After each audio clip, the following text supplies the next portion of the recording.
So I want you to imagine reaching retirement age with, well, absolutely zero savings. Oh, wow. Right. Like no 401k, no property to your name, no pension, just a completely empty bank account. Yeah, and on a normal world, that is basically the ultimate nightmare scenario. Exactly. It's the exact anxiety that keeps so many of us awake at night.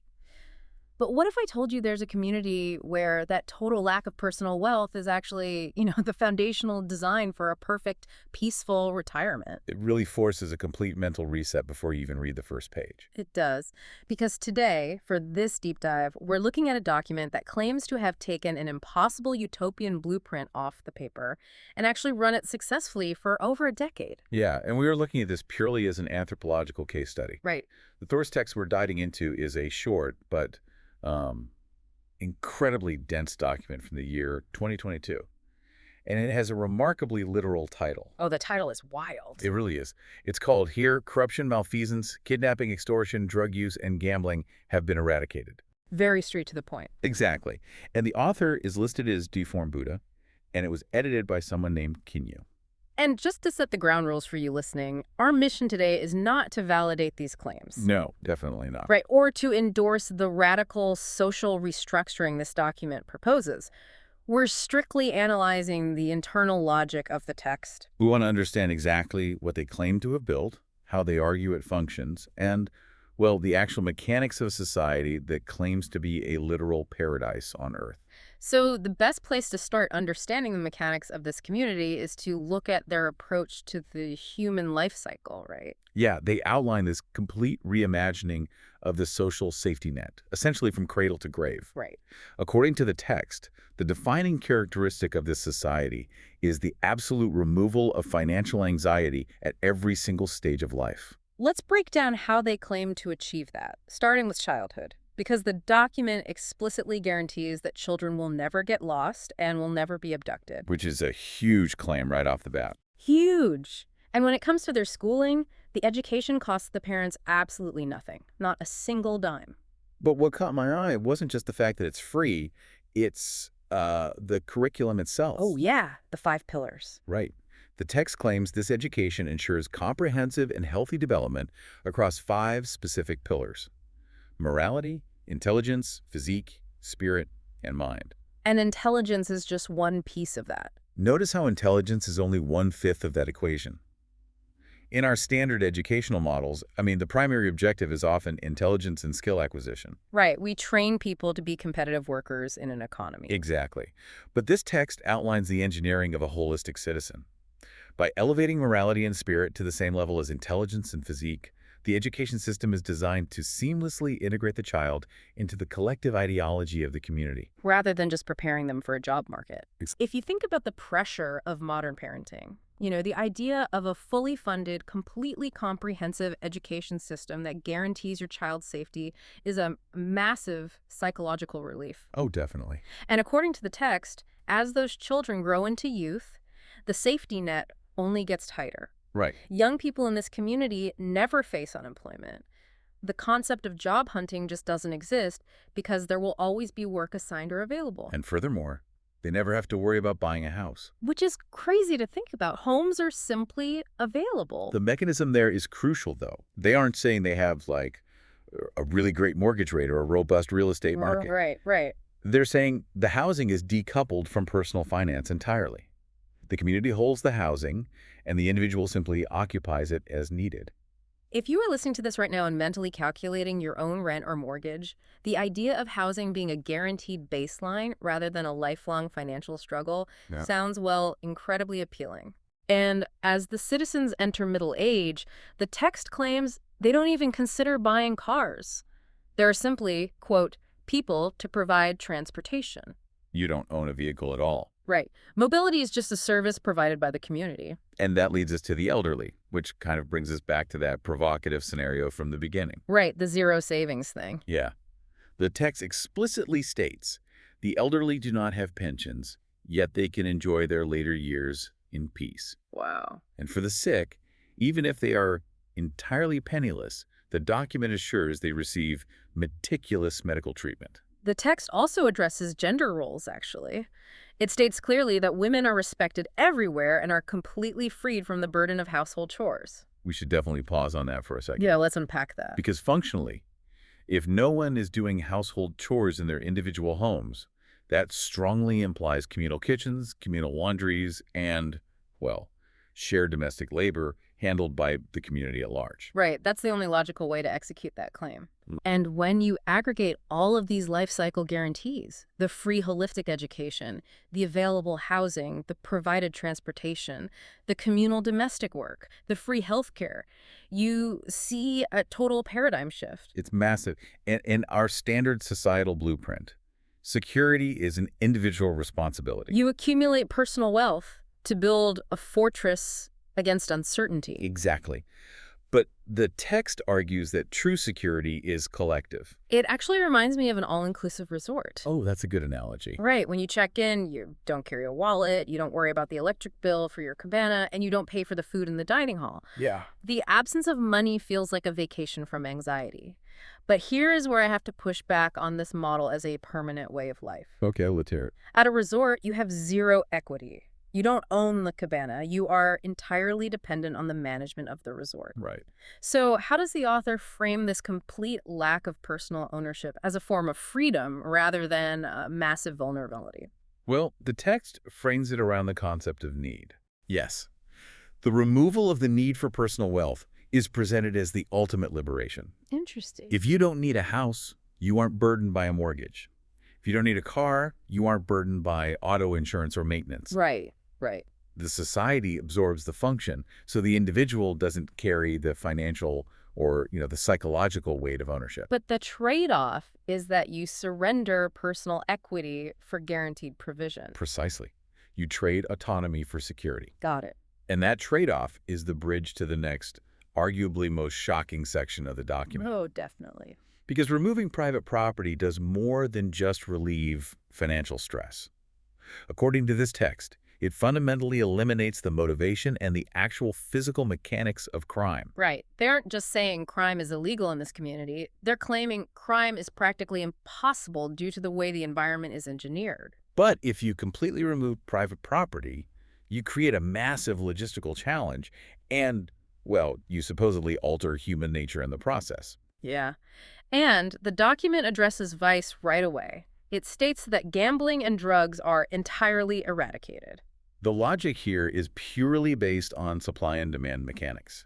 No one in the community engages in them, so there is no internal market. Right, and external drug dealers couldn't sell drugs there even if they tried. Because what would they buy the drugs with? Exactly. If the citizens have no personal currency and no personal assets to trade, an external black market simply cannot interact with them. The environment just does not support the behavior. Right. But the text's explanation for the lack of theft is where the sheer pragmatism of this blueprint really hit me. Oh, this part is wild. The document doesn't claim people stop stealing because the moral education is so effective or because everyone is just, spiritually enlightened. No, not at all. It says, and I quote, "No one steals here because there is nowhere to hide or place stolen goods." That is a staggering architectural detail. Right, wait, let's take a minute to really think about the mechanics of that. If I steal a watch or a piece of fruit or a book, the only way I get caught is if someone finds it on me or in my space. Yeah. If there is literally nowhere to hide stolen goods, that implies an environment completely devoid of personal, unmonitored space. Right. If you picture your own home, you have drawers, closets, locked boxes, the trunk of your car. Exactly. Places to hide things.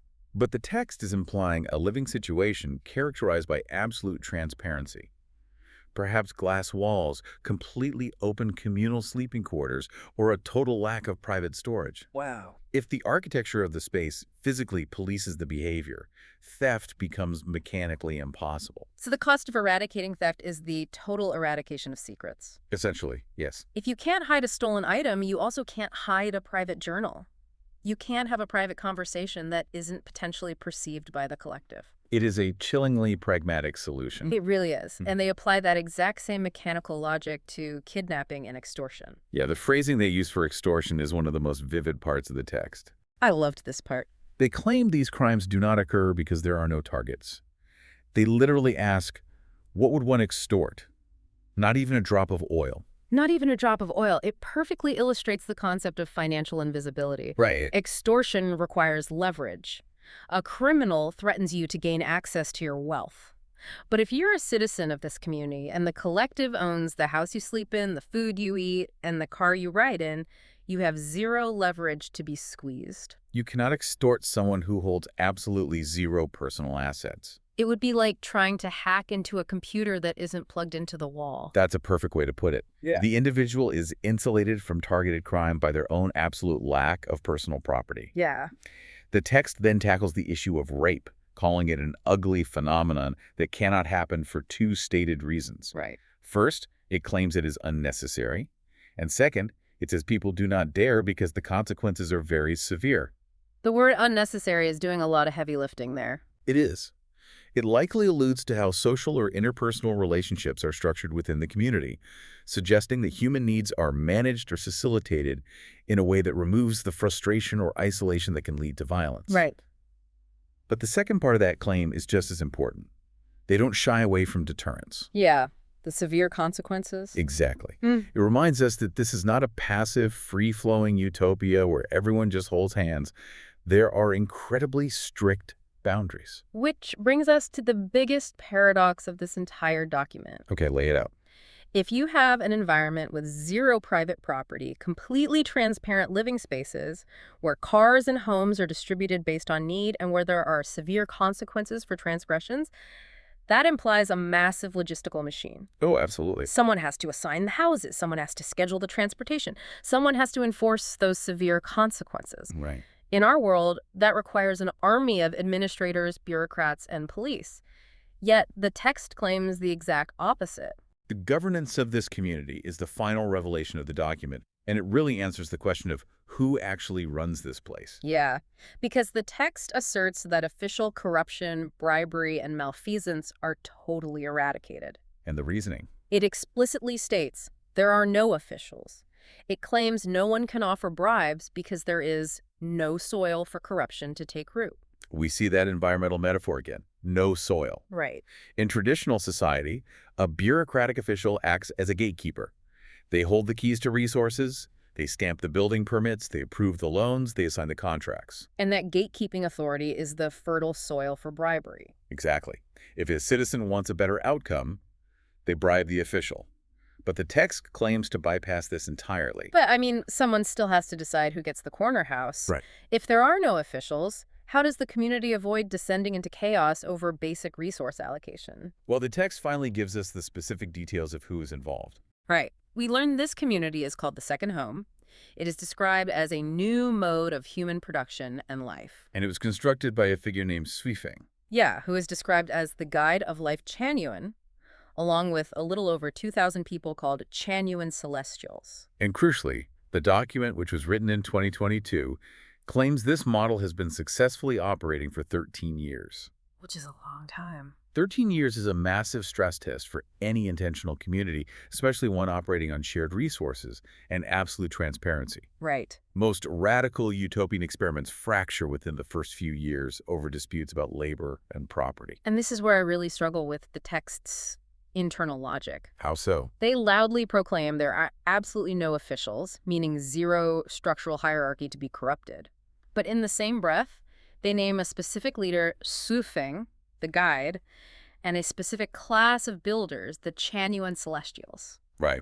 How can a text reconcile having a named, singular guide who clearly holds authority with the claim of having no officials?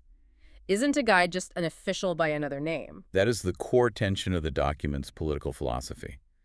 The text is making a very careful, deliberate distinction between traditional bureaucratic power and ideological or charismatic authority. Okay, I see. An official has institutional, legally codified power, backed by a state. Right. A guide, in the framing of this text, doesn't use a spreadsheet or a gavel. They operate on ideological alignment. They don't force compliance through legal penalties. They lead through shared spiritual or philosophical direction. But practically speaking, how does a guide resolve a dispute between two people who both want the same available house? The scale of the community is the missing puzzle piece here. Oh, the 2,000 people. Exactly. Just over 2,000 people. If this were a nation of 300 million, a guide would be impossible. You would need a sprawling bureaucracy just to keep the lights on. But 2,000 people is roughly the size of a large high school or a small town. In a group that size, operating under a voluntary shared ideology, you don't necessarily need a traditional legal system. Or rely on peer pressure. Exactly. Intense social cohesion, shared beliefs, and absolute transparency do the heavy lifting of governance. Right. The guide and the celestials likely function as the cultural and ideological glue. Governance is internalized by the community. Because you don't need a police officer to tell you not to steal if your living space has glass walls and all 2,000 of your peers are watching. Yes, precisely. The environment and the culture enforce the rules, so formal officials become obsolete. Yeah, and let's take a step back and look at the entire blueprint we've unpacked today. It's a lot to take in. It really is. We've explored a highly specific text from 2022 outlining the second home, a 13-year-old community of roughly 2,000 people. And they claim to have completely eradicated the modern anxieties that plague our society. No mortgages, no job insecurity, fully funded holistic education, and elder care that doesn't rely on a lifetime of personal savings. And they achieve this not merely through moral instruction, but by radically restructuring the physical, economic, and architectural environment. Right. They eliminated the black market by removing currency. They eradicated theft by removing the privacy necessary to hide stolen goods. Wow. They removed the leverage of extortion by ensuring no citizen owns personal wealth. And they claim to have avoided corruption by replacing bureaucratic officials with ideological guides, relying on the social cohesion of a small, tightly knit population. It is a profound reimagining of human social organization, and we really want to thank you for joining us on this exploration of the text today. Yes, thank you. When you take a deep dive into radical, contrasting models like the second home, it forces you to hold up a mirror to the society you currently live in. It makes you question why we accept the anxieties of individual wealth accumulation and, well, what we're really buying with all that stress. It really does. And as we conclude our analysis of this document, I want to leave you with a final thought. Yeah. To ponder something that builds directly on the mechanical logic we've been discussing. Okay, let's hear it. The text argues convincingly that theft is eradicated because there is nowhere to hide stolen goods, and that extortion is impossible because no one has personal wealth to be extorted. Right. It forces a deeply uncomfortable philosophical question. If a society completely eliminates the concept of personal privacy and personal property to achieve total, absolute safety, Yeah. have they actually cured human vice? Or have they simply removed the human capacity to make choices altogether?